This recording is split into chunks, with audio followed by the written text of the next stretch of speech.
My name's Joshua Dixon. I'm personal trainer at Chiltern. I am a 5 times heart surgery survivor and a S-ICD wearer.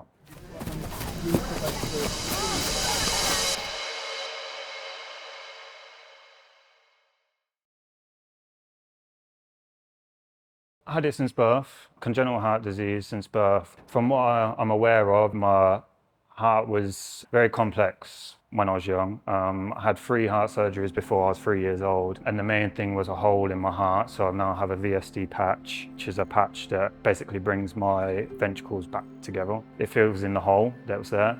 And then there's just been a lot of reconstruction. And then first year of uni, I basically outgrew that repair and needed another heart surgery. Recovered from that well, went back to playing sport, basketball high level, and then fell ill for quite a while, didn't know why. A couple of checkups in my heart and they finally found it was an infection in my heart, so endocarditis, and that attached to all the repairs in my heart and blew them out essentially. So then I had a reopened hole in my heart. It was a case of just needing surgery. I needed 3 altogether, so 1 open heart, where they essentially cleaned out my heart of the infection. And then another one was to remove my ICD that I had at the time. And then another one was to place a new ICD in, which is now, it's called an S-ICD. I was in hospital for 3 months. Yeah, it's been a bit of a journey, yeah. So it's always been I wanted to do something for Oxford. Oxford have looked after me since I was born. So I've had all my surgeries as a kid there. And then given I've gone to Southampton for my adult surgeries, and they wanted to keep me there, Oxford said, no, you're coming back here, we're going to look after you, we'll give you like a room on your own, all these kind of things, just to make me feel comfortable, ease me into the recovery kind of thing. So they've always looked after me. And I don't take that for granted, if I'm honest, I don't. You realise what Oxford have been doing for me. Nurses don't need to email me, nurses don't need to call me and to make sure I'm all right. But the fact they do, yeah, I'm just grateful for that, to be honest. So to be able to give back to them in terms of even monetary wise, yeah, to help them like get all the things they need, but a bit more of just like actually showing what they do. There we go.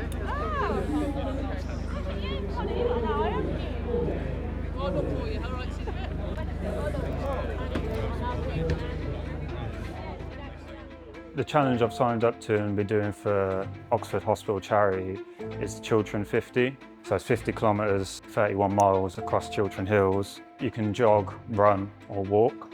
I'm choosing to try and jog most of it and try and walk. So.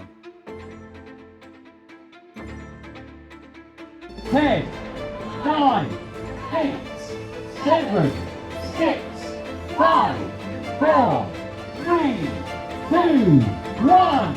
Let's go!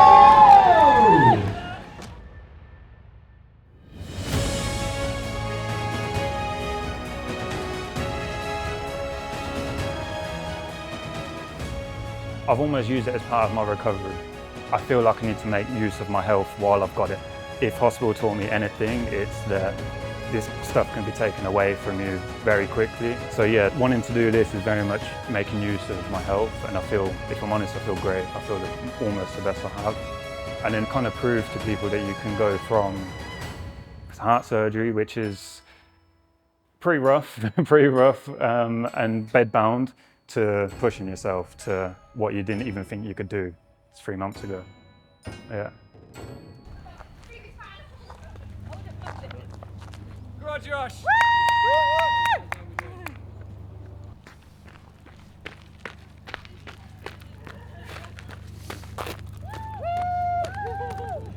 Looking good. Looking strong. Looking very good. Looking fresh, mate. You're looking good. Yeah.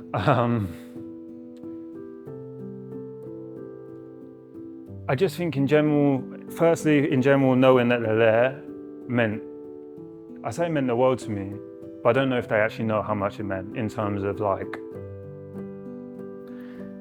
they didn't have to be around for me to,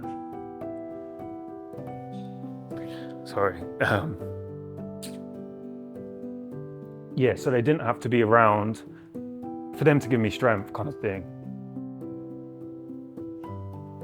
The thought of it, I knew they were there for support, gave me strength. daily, like hourly, like just thinking about it all the time. But I can't really explain the feeling of like knowing that their support was there. But where it meant the most, the point that I'll always remember, the day before the operation, they came to visit me and we kind of just spent the day together. So we went out, like I was allowed to leave the grounds within certain hours. So I left the hospital and just went around the corner, we got some food. Given my mum was on the next day's surgery, but at the same time, I found moments of just being like, this might not happen again. I don't think they even knew I felt like thought about that, but that's where it meant the most to me, if I'm honest. Yeah. Come on, you got it!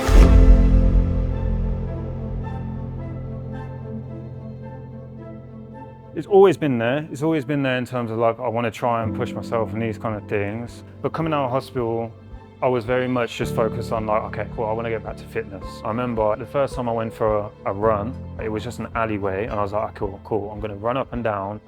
I'll be all right, like I'll be fine. Nah, I got halfway up, I couldn't do it. Like I genuinely had to stop and walk. This was like a whole, like I couldn't breathe kind of thing, that kind of feeling coming back. That shocked me. That day, I tried once more, so I went up to the top, tried to run back, couldn't. Walked back home, laid in my spare bedroom at the time, stared at the ceiling for like a good 2 hours.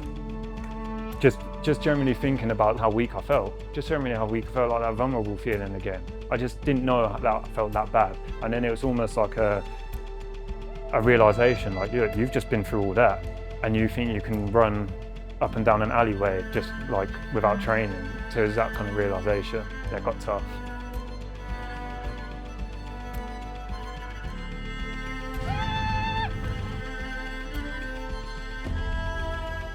In the hospital, the thought was very much surviving each day, like especially after the surgery. I didn't think I would feel that bad. I didn't ever, like I've been through the surgery before when I was 20 odd, and I remember it partly, but this time just felt rough, if I'm honest. It's really the only word I can describe. I woke up and I didn't feel like I was out of it, in terms of I didn't feel like I was on the other side. I felt like I was generally still fighting for my life. Man, generally feel like a solid week, I couldn't take a deep breath. So like all my breathing was shallow, and then even when trying to speak to people, it was hard to string a sentence of like 3 words together. I'd have to like stop, breathe, try to talk again.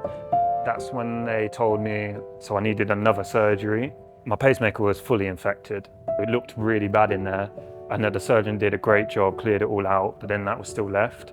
So then knowing that was still in me, I was like, almost like the infection's still in me. Like, and I don't think they understood that's where my mind went. And I was trying to process that in terms of like, shit, I'm really not out of it. Like I've still got it in me.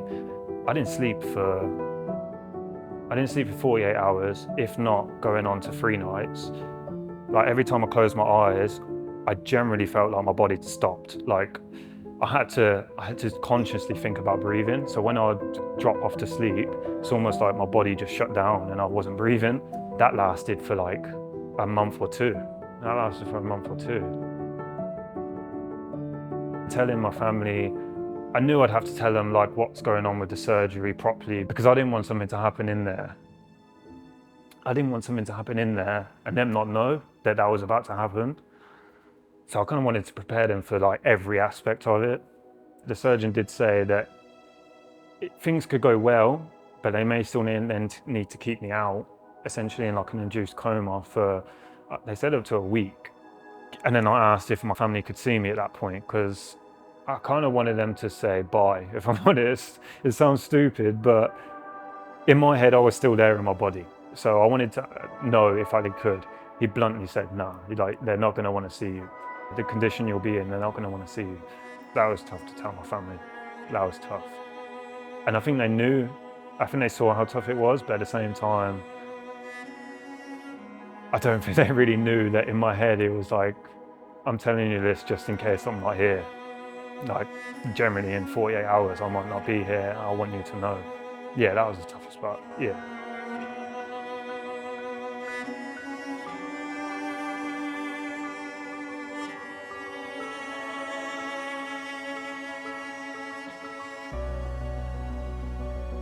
I generally used to say I didn't think I was meant to be here. I know people don't survive these things, like I just somehow scraped through. Now the feeling is like I'm meant to be here. Multiple times I'd hear alarms going off, and it was only like the third, fourth time when this happened that I realised what it was. Alarms going off, hear feet scatter, door closes. And I'm realising someone's actually like fighting for it, and there's all the nurses in there trying to help. They're there saving people's lives. They're there saving people's lives. Even down to me, like checking up on me, coming into the room, asking if I'm right and I need anything. Them things help so much, yeah. Yeah, I don't feel like I've gone through all that just to be laid up thinking about it all, or to go back into a mundane like 9 to 5 and work, sleep, eat. Like I just don't feel like that's me or been my path since being out.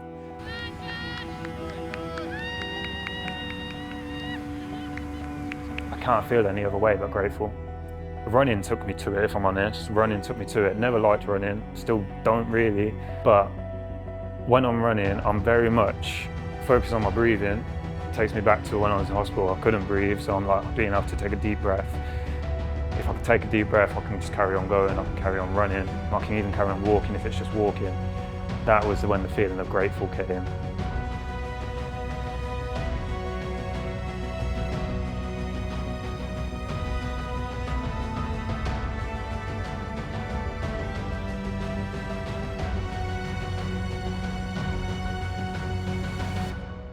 Life changed for me a little bit in like April time. Ended up going back to living with family. And if I'm honest, around that time, probably hit almost my lowest, I felt. Yeah, given like I know life happens, I know these things happen for everyone, but at that time, I sat in it a little bit. It was almost like I can sit here and feel how I feel now, or I can generally just make choices to try and better my health, try and think a little better, like these kind of things. So that's where even applying for this job here changed all my work around. I'm working 3 jobs right now so that I can actually progress in this. Just because I kind of made the choice of like, there's no other way for me, if I'm honest, there's no other way. I don't feel like I survived all that just to then feel at that low point that I did in April. Yeah, given again, life happens, I might feel low again, but I kind of made the choice that like, I'd need to actually push towards something that actually is meaningful for me. And this just feels right. This just feels right. It generally just feels like natural. Like this, all of this isn't natural for me in terms of like putting myself out there, but it feels natural in terms of like the path that I should be going down. Family-wise, they'll be very proud, but also the question has always been there of why do you want to push yourself kind of thing. And sometimes I don't really have the answer to it. Sometimes I don't, but it is almost now the answer is make use of it while I've got it. Because I know it can be taken away. And I know at one point, even if it's when I do get older, it's gonna be taken away. So I just want to make use while I've got it. But them being proud of me, yeah, I think they will. They've seen me, they saw me in hospital. Yeah, they saw me how I was. Yeah, so I think they will. And doctors, very much so again, like they don't know why I've always pushed myself to play basketball or wanted to go gym as much as I do. They've never stopped me from doing it, but they always say like, you don't have to push yourself this hard, but it just feels natural. I think it very much proves to myself that I can go from feeling how I did when I woke up from the surgery to pushing myself again. I didn't expect to feel this good at all, especially at times in my recovery. Like the part of running up and down that alley, I didn't think like I'd get back to feeling like this. Yeah, that feeling of coming from, I felt pretty much at the bottom, if I'm honest, from waking up from surgery to being able to run 31 miles. Something that I wouldn't even thought of like doing even back when I was playing basketball. Even 5 miles, I would have dreaded it. I would have dreaded it. So now, knowing that I'm mentally ready to push myself and do it, coming from even where I was mentally in hospital, yeah, I think I want to prove that to myself that I can do it.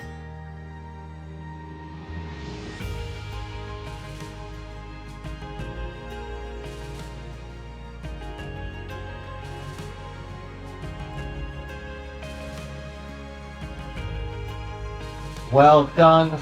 Come and get your medal. For people going through it, hopefully they know that even if you wake up feeling like your lowest or not feeling great in your recovery, you can get better. It helps you just focus on the good side of it, the grateful feelings, making it through, the things that you can do.